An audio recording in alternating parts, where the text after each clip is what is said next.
तुम्ही आपल्या घरी डासांपासून बचाव करण्यासाठी वेगवेगळे लिक्विड वेपरायझर, मॅट्स किंवा कॉइल्स वापरताय का? याचा आपल्या बालकांवरती काय परिणाम होतो? आपण हे वापरू शकतो का? आणि वापरायचे असतील तर कशा प्रकारे वापरायचे हे मी तुम्हाला या व्हिडिओमध्ये सांगणार आहे, तर व्हिडिओ शेवटपर्यंत नक्की बघा. नमस्कार, मी डॉक्टर पंकजा पाटील साळुंखे. मी एक बालरोगतज्ञ आहे आणि एका चिमुकलीची आई सुद्धा. आपण या चॅनलमध्ये आई आणि बालके यांचे वेगवेगळे प्रश्न आणि त्यावरील उपाय घेऊन येत असतो. चला तर मग सुरू करूयात.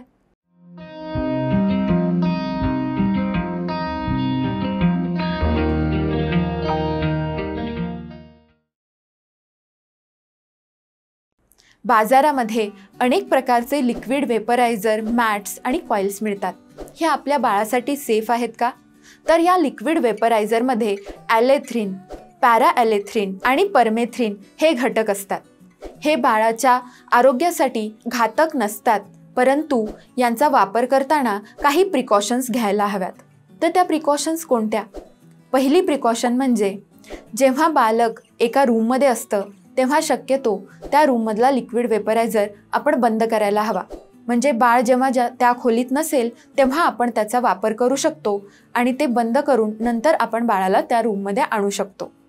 दुसरी गोष्ट म्हणजे ते लिक्विड वेपरायझर किंवा मॅट ही बालकाच्या बेडपासून दूर अंतरावर असली पाहिजे. तिसरा पॉईंट म्हणजे हे लिक्विड वेपरायझर, मॅट्स किंवा कॉइल्स आपण शक्यतो मॉस्किटोचा एंट्री पॉईंट म्हणजे जिथून मॉस्किटो आतमध्ये येतात म्हणजे दारं किंवा खिडक्या याच्या जवळ असले पाहिजेत. चौथा आणि महत्त्वाचा पॉईंट म्हणजे हे लिक्विड वेपरायझर, मॅट्स आणि कॉइल्स हे आपण मुलांपासून दूर अंतरावर ठेवले पाहिजेत, कारण चुकून बालकांनी ते गिळले गेले तर मात्र ते डेंजरस असू शकतं. मॉस्किटो रिपेलंट कॉइल्सविषयी मात्र तुम्हाला जास्त माहिती मला द्यायची आहे.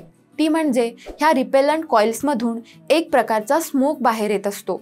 हा स्मोक मात्र बाळांसाठी घातक असू शकतो. त्याच्यामुळे श्वसनाचे आजार होऊ शकतात, तसेच फ्युचरमध्ये अस्थमाचे चान्सेस होऊ शकतात.